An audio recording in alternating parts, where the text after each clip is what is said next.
Hello students, good morning. This is Surendra Singh Gautam and I am your chemistry lecturer. बच्चों, जो हमारा last का जो टॉपिक था दैट वाज आयोनाइजेशन। हमने लास्ट लेक्चर में आयोनाइजेशन टॉपिक को कवर किया था, जो कि बहुत ही इम्पोर्टेंट था। आज का जो हमारा टॉपिक है दैट इज़ सॉल्युबिलिटी। सॉल्युबिलिटी क्या है? देखिए, यहाँ पर लिखा हुआ है the maximum amount of soluble particles which can be dissolve in 100 ml per gram of solvent is called the solubility of the drug at given temperature. यानी कि कोई भी इंडिविजुअल कंपाउंड या फिर कोई भी पर्टिकुलर ड्रग है जो कि यहाँ पे सॉल्यूट्स के फॉर्म में है, मान लो, और उसकी अगर हमें सॉल्युबिलिटी चेक करनी है तो हम क्या करेंगे? जैसे कि एक बीकर में हमने 100 ml वाटर लिया, ठीक है, और उसमें हमने ड्रग को जो है डिज़ोल्व करना स्टार्ट किया, ठीक है। तो एक कंडीशन ऐसी आएगी, एक फेज़ ऐसा आएगा कि एक एक पार्टिकुलर फेज पे आकर के क्या होगा, उसकी सॉल्बिलिटी जो है वो रुक जाएगी, सॉल्यूबल होना बंद हो जाएगा। यानी कि वो उसकी क्या कहलाएगी? सॉल्बिलिटी कहलाएगी। और जब वो एक सॉल्यूट्स और सॉल्वेंट्स में जब हम सॉल्यूट्स को डिज़ोल्व करते हैं तो क्या बनता है? हमारा एक सॉल्यूशन बनता है। जैसे कि फॉर एग्ज़ाम्पल, अगर एक बीकर में हम वाटर लें और हम उसमें सॉल्यूट्स के फॉर्म में, मान लीजिए हमने शुगर ले लिया, ठीक है। तो शुगर को जब हम उस वाटर में सॉल्यूबल करते हैं तो क्या होगा, एक स्टेज ऐसी आएगी कि उस स्टेज पे आने के बाद क्या होगा, वो जो शुगर होगी वो उसमें डिज़ोल्व होना बंद हो जाएगी, ठीक है। तो वहाँ पर वो उसकी क्या कहलाएगी? सॉल्युबिलिटी कहलाएगी, कि वो कितने मात्रा में उस पर्टिकुलर सॉल्वेंट में वो डिज़ोल्व है, सॉल्यूबल है, ठीक है। तो that is called solubility. Clear? और नेक्स्ट अगर हम देखें तो it depends on the nature of the solute and solvent as well as temperature, pH and pressure. यानी कि ये बात इस पर भी डिपेंड करती है, यानी कि सॉल्युबिलिटी इस पर भी डिपेंड करती है कि सॉल्यूट का नेचर क्या है एंड सॉल्वेंट का नेचर क्या है। अगर मान लीजिए सॉल्यूट हमारा फॉर एग्जांपल XYZ कोई सॉल्यूट है, ठीक है, उसमें अगर सॉल्वेंट जो है, सॉल्वेंट में हम उसको सॉल्यूट को डिज़ोल्व करते हैं, ठीक है, तो कुछ सॉल्यूट्स ऐसे होते हैं जो जल्दी डिज़ोल्व हो जाते हैं, ज़्यादा मात्रा में डिज़ोल्व हो जाते हैं। जैसे कि सॉल्वेंट के रूप में अगर वाटर है तो उस वाटर में अगर हम कोई एक्स पार्टिकल डालते हैं तो वो जल्दी सॉल्यूबल हो जाता है, या फिर ज़्यादा मात्रा में सॉल्यूबल हो जाता है, 100% सॉल्यूबल हो जाता है। एक सॉल्वेंट हमारा ऐसा है, मान लीजिए वाई, जो उसमें कम समय जो है ज़्यादा टाइम लगाता है, या फिर वो 100% उसमें सॉल्यूबल नहीं हो पाता है, ठीक है, 80% सॉल्यूबल हो पाता है। तो वो क्या कहलाती है? उसकी सॉल्बिलिटी कहलाती है कि वो कितने परसेंट उस पार्टिकुलर सॉल्वेंट में वो सॉल्यूबल है, ठीक है। और इस बात पर भी डिपेंड करता है कि वहाँ पर टेम्परेचर हमने क्या दिया है, पीएच कितना है, प्रेशर क्या है, ठीक है। तो इस चीज़ पे भी डिपेंड करती है हमारी सॉल्बिलिटी। अगर मान लीजिए कोल्ड वाटर में अगर हम शुगर डालते हैं एज अ सॉल्यूट्स, तो जितनी उसमें ज़्यादा देर लगेगी या फिर कम मात्रा में उसमें डिज़ोल्व होगा। वहीं पर अगर हम उस सॉल्वेंट में टेम्परेचर देंगे, ठीक है, फिर उसमें अगर हम सॉल्यूट्स को सॉल्यूबल करेंगे तो वो कम समय में भी सॉल्यूबल हो जाएगा और प्लस ज़्यादा मात्रा में भी उसमें सॉल्यूबल हो पाएगा, ठीक है। तो इस बात पर भी निर्भर करता है कि हमारा जो टेम्परेचर क्या है, पीएच क्या है एंड प्रेशर क्या है, ठीक है। वो दोनों कंडीशन में हमारा डिपेंड करेगा, हाइड्रोफिलिक कंडीशन में भी एंड लिपोफिलिक कंडीशन में। क्लियर? नेक्स्ट अगर हम देखें,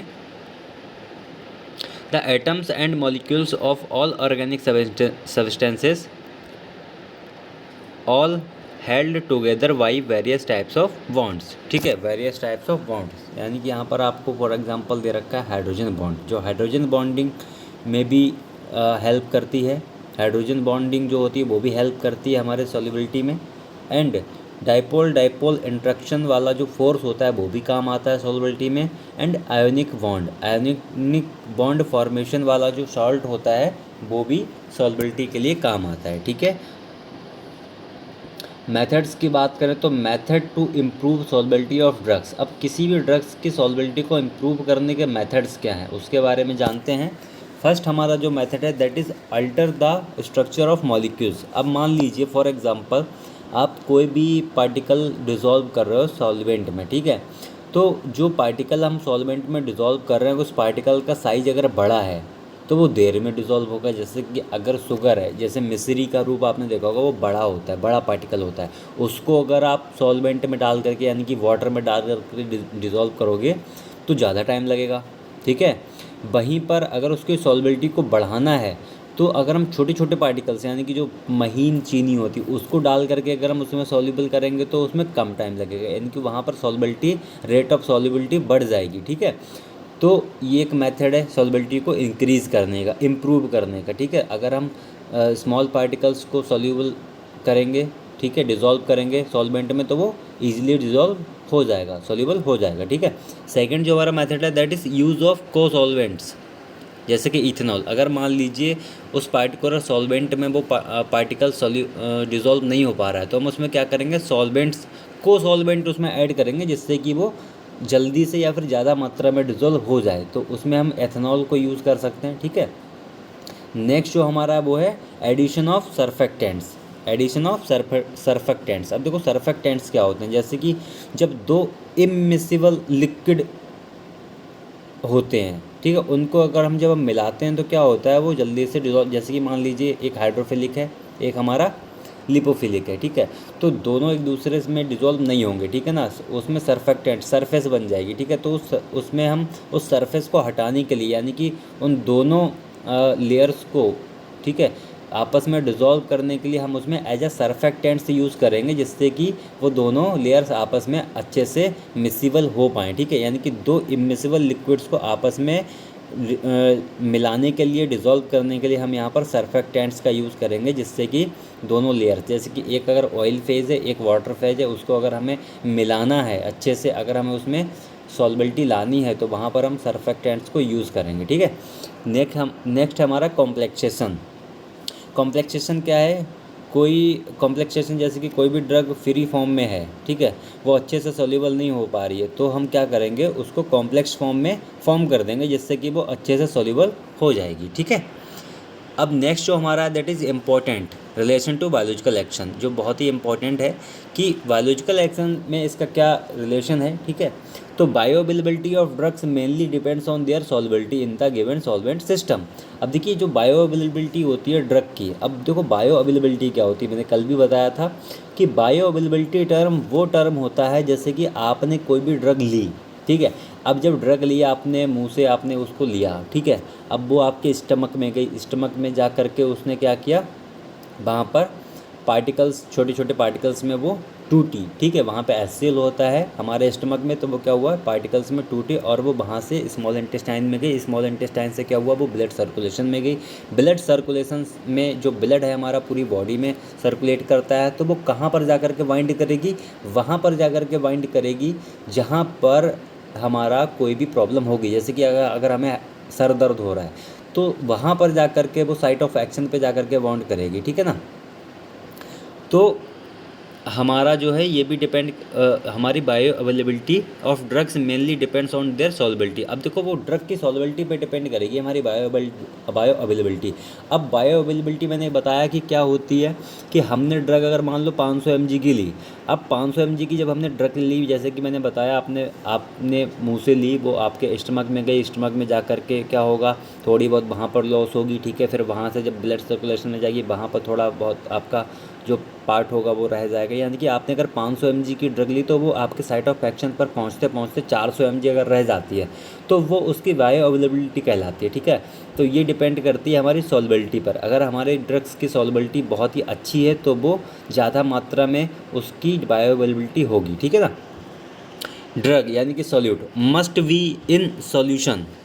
अब देखो सॉल्यूशन फॉर्म में होना बहुत ज़रूरी है ड्रग का, अगर सॉल्यूशन फॉर्म में नहीं होगी तो वहाँ पे वो 100% बायो अवेलेबिलिटी अपना शो नहीं कर पाएगी। ठीक है, before it can absorbed by biological membrane and show it's activity. जैसा कि मैंने अभी बताया कि जो हमारी बायोलॉजिकल मेम्ब्रेन यानी कि जो हमारा साइट ऑफ एक्शन जहाँ पर शो होना है, ठीक है, ड्रग्स का एक्शन जहाँ पर शो होना है, जिस पार्टिकुलर जगह पर जहाँ पर आपको प्रॉब्लम है, जैसे कि सर दर्द है, तो वहाँ के जो टिश्यूज़ हैं, वहाँ के जो सेल्स हैं, वो क्या है, उसकी बायोलॉजिकल मेम्ब्रेन जो हमारी होगी सेल की, जैसा कि कल भी मैंने बताया था, वो लिपोफिलिक होगी। ठीक है, तो वहाँ अगर अच्छे से हमें उसको एब्जॉर्ब कराना है ड्रग को, तो हमारी जो ड्रग है उसको सॉल्यूशन फॉर्म में होना पड़ेगा। ठीक है, तभी वो जा कर के वहाँ पर अच्छे से अपनी एक्टिविटी शो कर पाएगी। ठीक है, नेक्स्ट जो पॉइंट हमारा, drugs must be in solution to interact with receptors.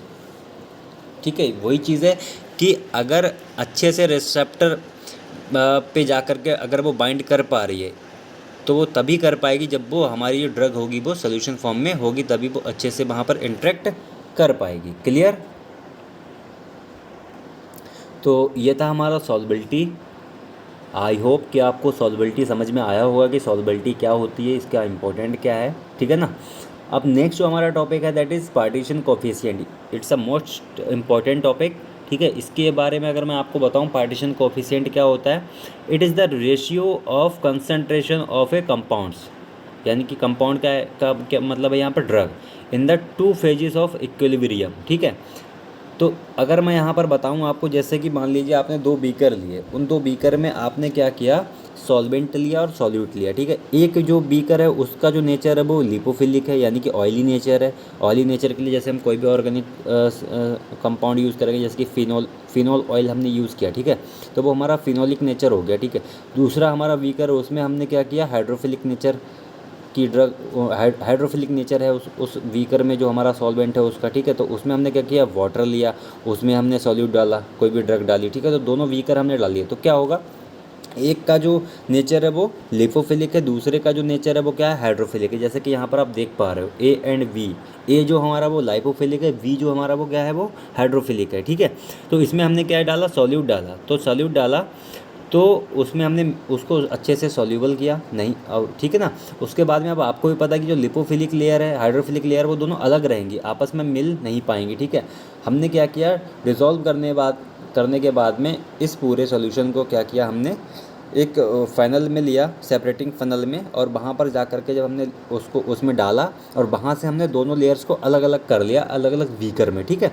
जब हम अलग अलग बीकर में दोनों लेयर्स को निकाल लेंगे, फिर हम वहाँ पर देखेंगे कि किस वाली कंपाउंड में, जैसे कि लिपोफिलिक में या फिर हाइड्रोफिलिक में, कितना कितना परसेंट हमारी ड्रग जो है वो सोल्यूबल हो गई है, ठीक है ना। कितनी कंसंट्रेशन आई है पार्टिकुलर हमारे कंपाउंड उसमें सॉल्वेंट में। जैसे कि हमारा जो लिपोफिलिक वाला सॉल्वेंट था उसमें कितने परसेंट ड्रग सोल्यूबल हुई है, उसमें कितना परसेंट कंसंट्रेशन आया है ड्रग का, और जो हमारा हाइड्रोफिलिक वाला जो हमारा पार्ट था उसमें कितने परसेंट आया है, ठीक है। तो ये हमारा शो करता है पार्टीशन कोफिशिएंट, ठीक है। यहाँ पर आपको फार्मूला दिख रहा है K=CO and upon CW। CO मतलब concentration of drug in lipophilic, ठीक है, यानी कि कितने परसेंट पार्ट। जैसे कि फॉर एग्जांपल आपने कोई ड्रग ली, बोलिए आपने 20 ग्राम ली थी, मान लीजिए सॉल्यूट जो आपने 20 ग्राम लिया था, ए एंड बी आपका जो 2 लेयर हैं, यानी कि 2 लेयर का मतलब क्या है, 2 यहाँ पे सॉल्वेंट हैं, एक लिपोफिलिक है एक हाइड्रोफिलिक है, ठीक है।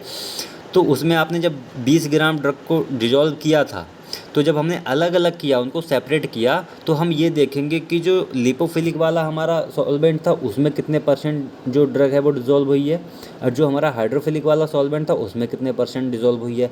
अगर हमारे लिपोफिलिक में मान लो 8 ग्राम डिज़ोल्व हुई है, तो हाइड्रोफिलिक में कितनी होगी, 12 ग्राम होगी, सिंपल सी बात है, ठीक है। तो जैसा कि आप यहाँ पर देख पा रहे हो, K= पार्टीशन कोफिशिएंट, CO मतलब concentration of drug in lipophilic, and CW मतलब concentration of drug in hydrophilic, यानी कि एक्वस फेज, ठीक है।